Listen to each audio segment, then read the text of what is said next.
What's up, guys? Welcome back to the latest edition of Terrible Towel Tuesday. I am your host, Sim Football Critic. Man, let's jump right into this, man. I'm going to tell you just like this. Let me give you guys some information up front. I'm doing this on Monday. I recorded it live. You guys will see it on Tuesday. It should be available at midnight. Because of the holiday, I'm not going to be available on Tuesday, but I want to make sure this video is available for you guys. Number two, I was out of town this weekend. Didn't get a chance to watch the game, and I'm very happy that I did not, because ordinarily what I would do in these situations is I would go back and I would watch the game and I would recap it and say what worked and what didn't and what went wrong or what went right, et cetera, et cetera. In this case, I don't have to do anything like that. You know why? Ben Roethlisberger made it very easy for me to give you the content for this particular show. This is going to be all about Big Ben Roethlisberger and a little bit about Todd Haley, but Ben Roethlisberger is the issue. So let's get right into it.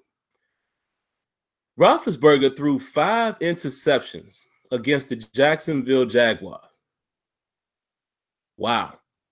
5 interceptions, 2 of which were returned for pick 6.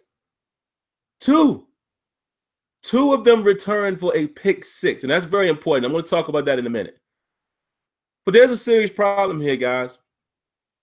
And before I get all the way into it, I got to give some credit to my boy Tony, because Tony tells me every week I'm only concerned about one guy, and his name is Ben Roethlisberger. I got to give some credit to my father-in-law, Leonard. He's been telling me early on this season, hey, man, Ben don't look right, right? And I know Ben hasn't looked himself, but I've been trying to give him the benefit of the doubt, saying that maybe they're out of sync. It's still early on in the season, et cetera, et cetera. But now I see it, man. I've been seeing it, but now I have to definitely speak on it. There's a problem with Ben Roethlisberger, folks. We can say it's early all we want. We can say they're going to get it together all we want. I don't care how the rest of the season goes at this point as far as Roethlisberger. There's an issue. There's an issue. He's not the same. He's not the same. He's missed throws, right? Now, let's talk about those things before I get into the real problem. He's been inaccurate this season. He's missed wide open receivers. He's missed on the deep ball. He's overthrown Martavis Bryant, which, like I said, overthrowing the ball is better than underthrowing it, but you still have to take that into consideration that he's not accurate, okay? Outside of that, what else has he started to do more often? Holding on to the ball like he used to do. A lot. Holding that ball a long time. You look at some of these other quarterbacks in the league, they're rid of the ball in 2 seconds, 2.5, whatever. That's not Ben Roethlisberger. And I understand he's never been that way, but we started to get a little bit better with that. But here's the real problem. He's still locking in on Antonio Brown. Way too much. Antonio Brown still ends up with 157 yards, 10 catches. But go back and look at those interceptions. A good amount of them forcing the ball to Antonio Brown. A couple of them got tipped, yes. But why did it get tipped? Like the one that Tevin Smith got. Why did it get tipped? The defensive tackle read the play, read his drop. Smith is sitting right there in the pocket, right in the passing lane. Roethlisberger forces it in to Antonio Brown. Bad design, bad decision. That's why I got to, put some of the blame on Todd Haley.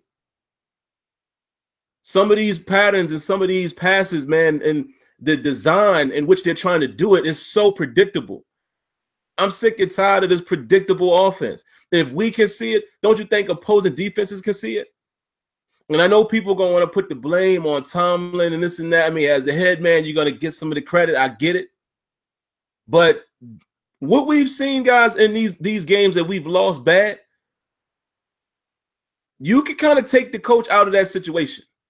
This performance has nothing to do with Mike Tomlin as a whole. He's the head man, so you got to get some of that credit. But Ben Roethlisberger, my goodness, go look at those interceptions. Forcing the ball to Antonio Brown, gets the ball picked off. There was at least 3 that I saw that he forced it to Antonio Brown, and it gets picked off. Like the one down the right side, where there's 3 defenders over there, forcing it to Antonio Brown. The one I just talked about where, you know, Tevin Smith got his pick, forcing it to Antonio Brown on a slant. I mean, there was one interception I did see. It looks like Juju got tripped up, got his feet tied with one of the defenders. But even on that play, it looks like two guys was in that. It was in that area. The guy that was guarding Juju and the guy over top of him. I don't understand it, man. Roethlisberger is just he's not playing right. Now I have my theories. You know, when you start talking about retirement, and I know they say Roethlisberger has been doing that over the years, but publicly, this is the first time I can remember publicly where he was that upfront with it about, you know, if there's even going to be a next season. I don't recall him doing that. You know, I recall, you know, hearing the coaches and them say, man, you know, Ben talks about this and talks about that every year. But I don't recall it being that public. And where he holds out for so long before committing to come back to play. Maybe he has in the past, but I don't remember that. And then I don't like a couple things about Roethlisberger, man, that I've noticed this year. Beginning with what I just said. After the loss in the AFC Championship, at that moment, I don't need to hear you say if there's even going to be a next season. I understand you're frustrated, but I don't need you to put that out there. That creates a story already. And we know Ben likes the drama, but it's like you just feed into it too much. I didn't like that. I didn't like him recalling out Antonio Brown on Tuesday on the radio show after Sunday, you know, had already passed when Antonio Brown flips out on the sideline, et cetera, et cetera. I get what he's trying to do. Like he said, you know, as a leader, I feel like I'm supposed to do that. But I don't like you, you know, going as far as saying throwing a temper tantrum.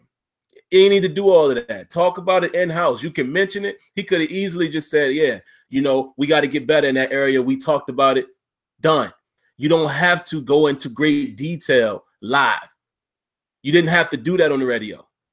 You're saying I'm not trying to call him out, but you basically was calling him out. You ain't had to do that, not as the leader. You address it and move on, but you don't just keep going in on that. Didn't like that. And here's another thing I didn't like. Yesterday, and I know he was being sarcastic, but after the game, he said, hey, maybe I don't have it anymore. I don't care if you was being sarcastic or not. I don't like hearing you say that. Especially after playing that bad. Like, you can't be sarcastic after playing that bad. Now, I understand, guys. A lot of quarterbacks, even Tom Brady and Peyton Manning has had games where they've thrown 3 to 4 interceptions or whatever. I think that's happened to Brady, but I know for sure it's happened to Peyton Manning. It doesn't mean that Roethlisberger sucks. It doesn't mean that Roethlisberger is not capable. Like, he could very well, you know, turn out a lot better the rest of the season. But if you're looking at the trend, it's just not looking good. At this point, I would be surprised. I would be surprised if we pull out of this. We got Kansas City coming. I mean, well, we going to Kansas City this coming week. Not looking good, man. What I'm seeing. There's a couple things I will say. And like I said, this is basically all about Ben Roethlisberger, man. I don't really have much I need to recap here. We saw what happened. But let me give you a quick recap, though, in a sense. So Ben Roethlisberger gives up 2 pick sixes, right? The score was 30-9. You take away 14 points. What's the score? 16-9, okay? That's only a touchdown or 1 touchdown lead, right?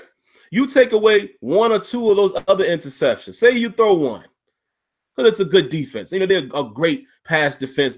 They are. We all know that. That's where they are right now so far this season. I think they're number 1 in that category. So you give them some credit. But take maybe 1 of those, say 2 of those interceptions away. Say you threw 1 pick. The way we were driving the ball on them, again, I didn't get a chance to actually see the full game, and I'm not even going to watch it now. But I was following it closely, you know, via technology. We were driving the ball, continuing to drive the ball.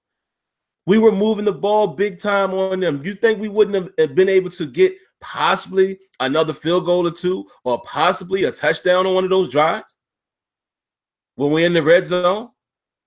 It's possible. We were moving the ball like crazy, and we're stopping them for the most part.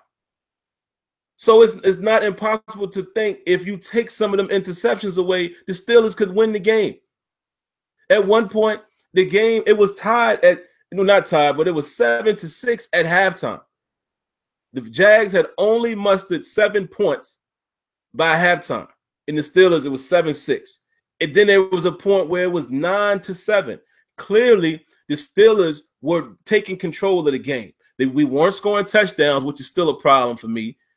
Offensively, we're still settling for field goals in these situations. Again, you give credit to the defense, but we're not scoring touchdowns. So that's a problem. But either way, it was 9-7. Your defense is playing relatively well. I'm going to get to that because I know a lot of people are going to look at the stat line and say, oh, Leonard Fournette got off. I'm going to get to that. You look at what we did in the secondary. They didn't pass much, but when they did pass, Bortles has 84 yards and an interception. Ryan Shazier makes an incredible play, rips the ball away, but still, Bortles wasn't doing nothing. Okay? Bortles wasn't doing anything. Steelers were up 9-7, and at this point, if you protect the ball, you would think, oh, the Steelers might be on to something. Really not the best game offensively, but, I guess if you were watching that game, even me watching it via technology, using my phone, it was enough for me to say, okay, I don't like how our offense is performing. Let's give Jacksonville some credit. It's a good defense, but it looks like we're getting our footing a little bit. We should be able to secure this win possibly if we continue to hold them like we're doing and we can continue to drive the ball. But here comes the interceptions. Ridiculous. Again, Ben gives them 14 points. I'm sorry. He gives them 14 points. You take that away, the score is only 16-9. And again, like I said, if you go even further than that, there's 3 more interceptions. You take 1 or 2 of those away, it's very possible that the Steelers are able to win that game. You see what I'm saying? This was all on Ben Roethlisberger and on Todd Haley, I might add, because, again, shout-outs to guys like Alex Kozor over at SteelersDepot.com. Go check him out. Look at how he illustrates and breakdowns plays and talking about the design of the play and, the scheme versus what the Jags were doing. That's coaching right there. That's Todd Haley. And I give some of that credit on Tomlin because I don't know how much of, I'm not going to say control, but I know Tomlin likes to allow his guys the freedom to coach. That's what he always says, right? He gives these guys the freedom to coach. But my problem is this. Coming into that game, was your intentions to pass the ball as much as you did? Ben Roethlisberger threw the ball 55 times. Le'Veon Bell touched the ball 15 times as far as rushing attempts. The Jacksonville Jaguars came into that game the worst running defense. Why didn't we keep pounding the ball? Now, of course, you might say, oh, well, Bell didn't have that many yards. Well, I know he had a run for 15. He broke out a run that was a 15-yard gain. He only got 15 carries. Of course, the Jags are going to come in and look to shut down the run, but keep pounding it. At least give him 20 to 25 carries. You never know what's going to happen. What could happen is very well what happened with Leonard Fournette. Again, you look at the stat line, it says, 181 yards or whatever it was. He had something like that. It was 181 or 188. I can't remember the total. I think it was 181. 2 touchdowns, right? But he got a 90-yard touchdown with 1 minute and 47 seconds left in the fourth quarter. 90 yards. Take those 90 yards away for the rest of the game. We're talking 1 minute and 47 seconds left when the game is pretty much over. The Steelers, they just looked uninspired on defense at that point. How they tried to line up and, credit Jacksonville made a great block. They pulled the guard, great block. Was nobody behind the line. I mean, it leaves Sean Davis chasing. I mean, it just all Fournette had to do is get past that first line of defense. He did, and he was off to the races. But again, take 90 yards away from that total. Look at how many yards he had for the whole game. Under 100. And like I always say, any defense that can hold a team under 100 yards rushing or a rusher to under 100 yards, You're not doing that bad. Chris Ivey had a couple of carries as well. But you see what I'm saying? That big 90-yard run basically skewed the actual, the defense, if you will, as far as run defense. However, I'm not going to let the run defense off the hook either. Because in every game, it seems like now, at least from Chicago to the Ravens to now, the Jacksonville Jaguars, we've given up a big run. That has got to stop. So that does raise an eyebrow a little bit. Like, yo, what's up with this run defense? That raised a huge eyebrow because there used to be a time when we talked about the secondary. Seems like now our pass defense is playing relatively well, but everybody's just able to run the ball on us. Now, is it because our secondary is that much better, or is it just because they're able to run the ball and they're just going to keep handing it off like we should be doing the teams? There's some concerns here, man. There's some concerns, and I'm telling you right now, I don't know what the season holds. I don't. All of these expectations that a lot of us had and others outside of Steelers fans was like, yo, the Steelers look like they could be something. It's starting to drift away. Because again, let me remind you guys before I end this. I've been going on here for quite a while, but before I end this, let me remind you we have a lot of teams that we're going to be playing that can run the ball. Kansas City Chiefs next week, who can run the ball with Kareem Hunt and get very creative with their formations. I think it's going to be a different ball game this time against the Chiefs than what we saw last year in the playoffs. This is very concerning. I don't know, man. I don't know what Pittsburgh Steelers team is going to show up. It's a Jekyll and Hyde team. I mean, you go into Baltimore and control the game the way you did against the Ravens.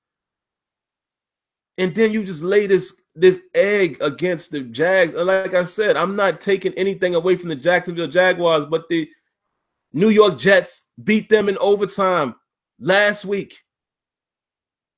Clearly, the Jaguars are not a great team yet, especially not offensively. So I don't understand. And, you let the Jets run all over them.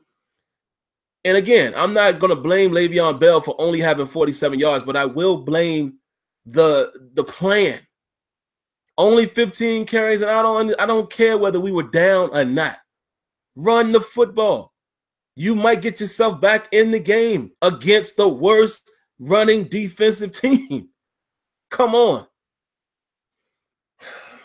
But outside of that, man, I just look at Roethlisberger, guys, and I'm telling you right now, Ben ain't the same, bro. He's not. I can't say he's finished. I don't know, because what could very well happen, listen, we're 3-2 right now. We could all get surprised and we go into Kansas City and mess around and we win that game. Then guess what? The Steelers are back in the conversation. Imagine if we go in to Kansas City and have a game like we had last year when we played Kansas City at Heinz Field. Where Ben throws 4 touchdowns or whatever. Imagine a game like that. And then we're right back in the conversation. Okay, maybe he does got it. But I'm basically saying this right now. I don't think Ben is the same anymore. I don't know if his same passion is there.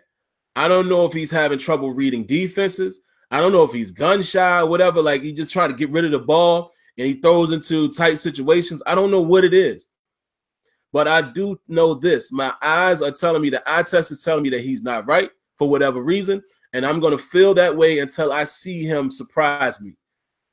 Until I see him change the narrative, that's what I'm going with. Roethlisberger is not quite right. It is very clear to me that the Steelers need to definitely actively go after a quarterback this coming season. The coming draft, because I feel like this. If the Steelers somehow pull it out and win a Super Bowl, Roethlisberger retires. If the Steelers have a bad season, Roethlisberger probably retires. That's how I'm looking at it. I could be wrong, but that's how I'm looking at it now based off of the eye test, which means we have to get us a quarterback. Us Steelers fans need to be bracing ourselves for some rough seasons. Let's just call it what it is. Unless we get lucky and you find a guy who can manage a game like a Dak Prescott or somebody like that, or Russell Wilson when he first came in the league. If not, it could be struggle time. I'm just keeping it all the way real. And how I'm looking at it right now, I don't think we go into Kansas City and beat the Chiefs. I just don't. I just don't. Do I think we're talented enough to do it? Yes, absolutely. But I'm not confident in the team right now. I'm just not. Offensively, I'm not even going to put all the blame on the defense because, listen, man, if the offense keeps giving the ball back to the opposing offense, the defense is going to wear down regardless. So right now, offensively, I'm not comfortable, and I'm just definitely not confident in that offense. With the killer bees, I might add. Isn't that the strange part? With all of the killer bees, and they have not produced the way everybody would expect it. You know, Ben finally throws a 300-yard game and throws 5 picks along with it and 2 pick sixes. That's just, bruh, I don't know, B. I don't know, but all I do know is this. Here's my narrative, and this is how I would close out this show. Roethlisberger is the problem right now. We don't know which Roethlisberger is going to show up to play. We don't know what type of performance we're going to get out of him. And I'm taking this position right now until he proves me wrong. I'm going to say he is not the same quarterback, and the offense may continue to struggle under him. And the more and more we play more competitive teams like the Chiefs, like playing Cincinnati again, let me not, let me not look past them, even though their record isn't that great. They can still play great against the Pittsburgh Steelers, like the Ravens the next time, who might be ready, like the Green Bay Packers, who we got to play, like the New England Patriots, who we got to play. I don't think we get it done against those teams if we're not able to produce offensively, point blank, period. And at this point, I'm waiting to be surprised. My expectations are low at this point. I'll never lose confidence in the Steelers. I will always love them. But right now, I'm being a realist and a real fan. And I'm looking at what I see with the eye test, and I'm like, we in big trouble. The Steelers are in trouble right now unless something changes. We'll see. But I'm not expecting it. So I'm waiting to be surprised. So there you have it, guys. Sorry for this rant-filled Terrible Towel Tuesday, but it has to be said, man. Roethlisberger is the issue right now, and he better do something to turn it around. If not, hey, man, we love you. We've loved the time that you've been with us. Hey, we'll appreciate everything, but maybe it's time. I mean, we have to face that. Maybe it is time. Maybe he's done. It's very possible. It's year 14. So that's how I see it. But all right, guys, I look forward to hearing you guys' comments, especially the guys, who actually was able to watch the game. I look forward to that. I always like hearing what you guys have to say, not just my own thoughts. And, I want to hear what you guys think as well on this whole Roethlisberger thing, man. Is he done? Is he done? What do y'all think? All right, so if you haven't already, make sure you subscribe to the channel, cut on your notifications so you're fully aware of a new video. And I promise, guys, it will never hurt you to hit that like button. And let me say this before I close out. I'm trying to get the pre-games, guys, each week. I've been struggling trying to make that happen, so I'm going to shoot for it again this week. Hopefully I can, let's say Friday or Saturday. One of those days, I'm going to try to do a quick pre-game of what I think needs to be done in order to have a chance to even get a victory against the Chiefs, which is very doubtful. But look out for that later on this week. All right, guys, until next time, we'll catch you in the next video. Here we go, Steelers. Where we go, I don't know. All right, guys. Peace.